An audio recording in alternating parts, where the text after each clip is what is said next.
कुछ दिनों बाद हम देखते हैं कि एसुन अपनी क्लास में वाइस प्रेसिडेंट बनी थी, लेकिन वो बहुत ज्यादा रो रही थी और अपनी माँ से कह रही थी, मुझे वाइस प्रेसिडेंट नहीं बनना था, मुझे तो प्रेसिडेंट बनना था।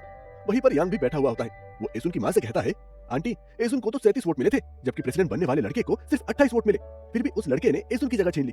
एसुन उदास होकर बताती है, मैंने अपने सर से भी पूछा था कि जब मुझे 37 वोट मिले हैं तो फिर मैं वाइस प्रेसिडेंट क्यों बनी। सर गुस्से में कहते हैं, फालतू की जिद छोड़ो, वैसे भी मांगी के डैड ने जो बुक्स वगैरह बांटी थी वो तुमने भी ली थी ना।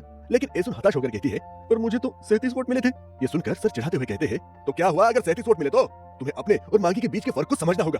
और वैसे भी ये सिर्फ 9 वोट लाने से नहीं मिटेगा। असल में मांगी के डैड बहुत अमीर थे, इसलिए सर ऐसी बातें कर रहे थे। वो एसुन से कहते हैं, तुम्हें जो पोजीशन मिली है उसमें खुश रहो, वरना ये भी तुमसे छीन ली जाएगी। एसुन अपनी माँ से कहती है, मॉम, मैं तो जीत कर भी हार गई। ये कहते ही वो बहुत ज्यादा रोने लगती है। अगले सीन में हम देखते हैं कि एसुन की माँ अपनी आंटी की जगह खेतों में काम कर रही थी, क्योंकि उसकी आंटी प्रेग्नेंट थी। एसुन की माँ अपनी आंटी से कहती है, मैं खेत का सारा काम कर दूंगी, लेकिन बदले में तुम्हें मुझे एक दिन के लिए अपना नेकलेस देना होगा। उसकी आंटी थोड़ा सोचकर हाँ कर देती है।